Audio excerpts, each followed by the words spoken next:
In the heart of the 19th century, a revolution was brewing.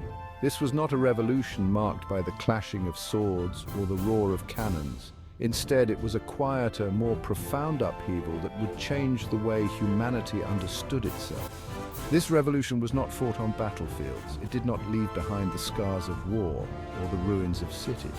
Instead, it was a battle of ideas, a quest for knowledge that would unfold in the minds of men and women, dedicated to uncovering the mysteries of human existence.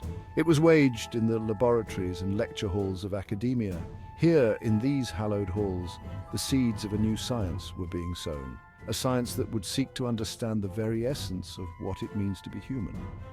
Wilhelm Wundt, a German physician and physiologist, stood at the forefront of this revolution. With a mind as sharp as a scalpel and a determination as unyielding as steel, Wundt embarked on a journey that would lay the foundations for modern psychology. He dared to explore the last frontier of science, the human mind.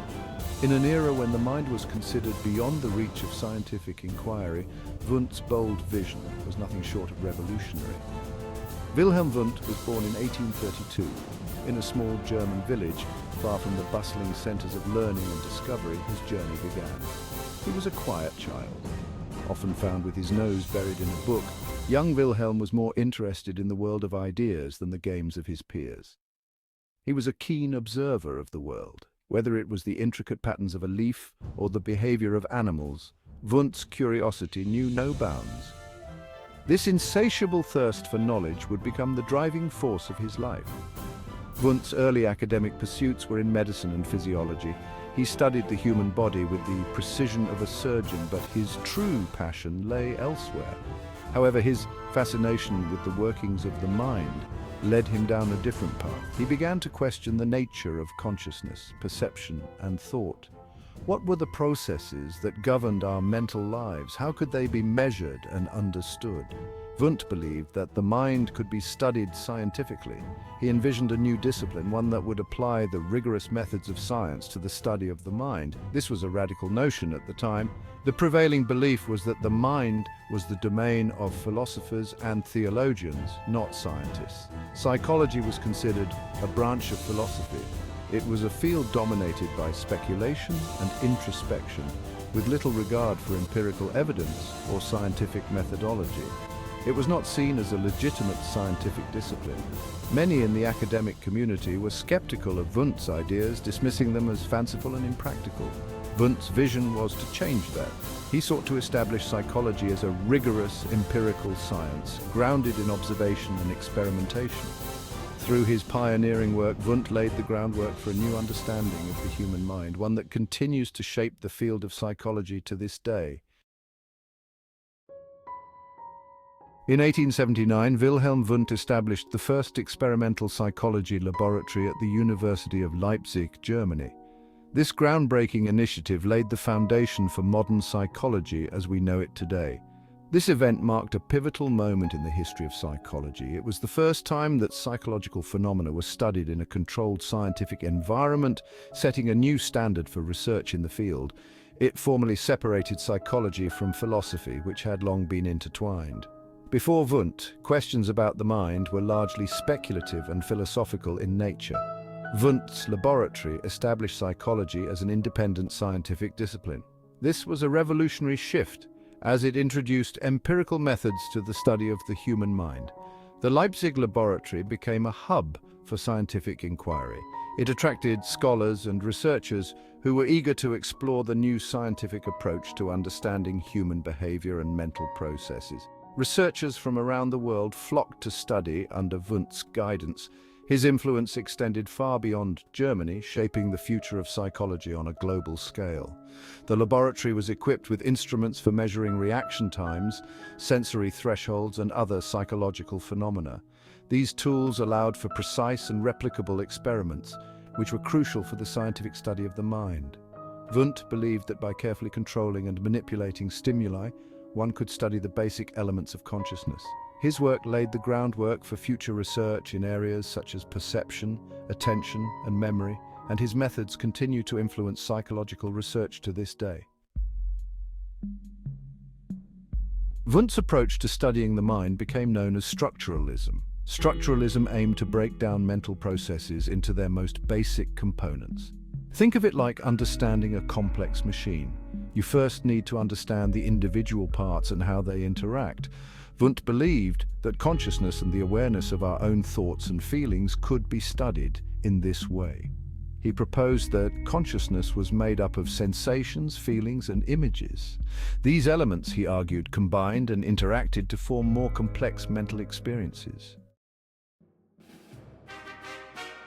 To explore the structure of consciousness, Wundt relied heavily on a method called introspection. This method was groundbreaking at the time and laid the foundation for modern psychological practices. Introspection involved trained observers carefully examining and reporting their own thoughts, sensations, and feelings under controlled conditions. These observers were not just any individuals, they were meticulously selected and trained to ensure the accuracy and reliability of their reports. Imagine trying to describe the taste of chocolate. It's not just about saying it's sweet or bitter. You would need to delve into the nuances, the way it melts in your mouth, the slight hint of vanilla, and the smooth texture that lingers on your tongue. You would pay close attention to the different flavors, textures, and sensations you experience. This detailed observation is what introspection aimed to capture, providing a window into the intricate workings of the human mind.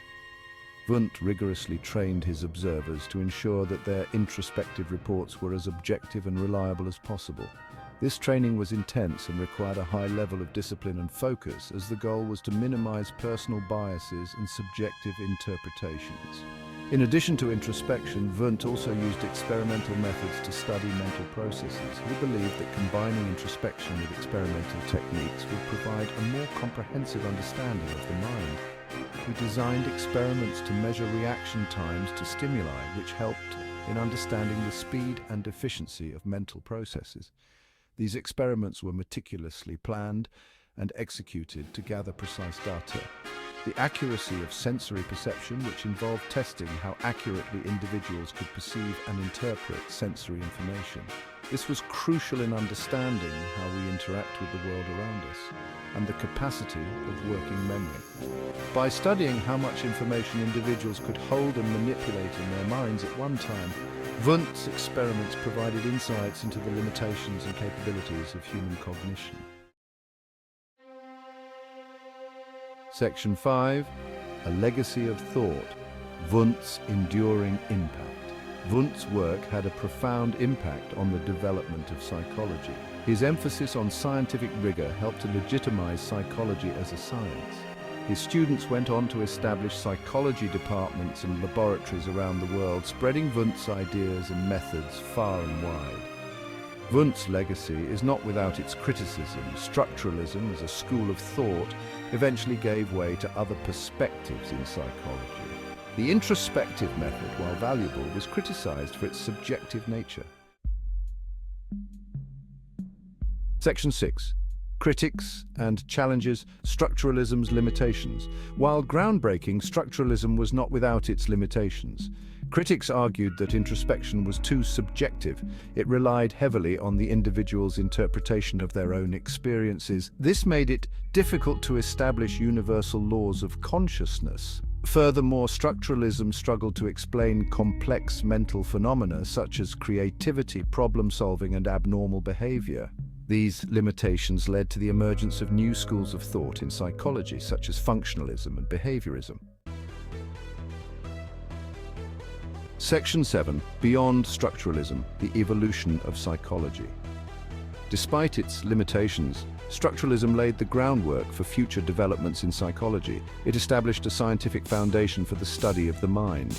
It paved the way for new perspectives and approaches. Functionalism, which emerged as a reaction to structuralism, focused on the purpose and function of mental processes rather than their structure. Behaviorism, on the other hand, rejected the study of consciousness altogether, and it focused solely on observable behaviors.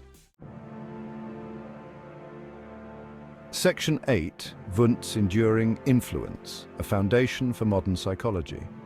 Despite the emergence of new schools of thought, Wundt's influence on psychology remains undeniable. He's widely regarded as the father of experimental psychology. His establishment of the first psychology laboratory marked a turning point in the history of the field. Wundt's emphasis on scientific methodology, his systematic approach to studying the mind, and his dedication to empirical research laid the foundation for modern psychology. Section 9. Conclusion. The father of modern psychology. Wilhelm Wundt's journey from a small town in Germany to the forefront of a new science is a testament to the power of curiosity and the relentless pursuit of knowledge. While his methods and some of his ideas have been surpassed, his legacy as the father of modern psychology remains secure. Wundt dared to ask the big questions. He pioneered a scientific approach to answering them. His work laid the foundation upon which the vast and ever-evolving field of psychology continues to build.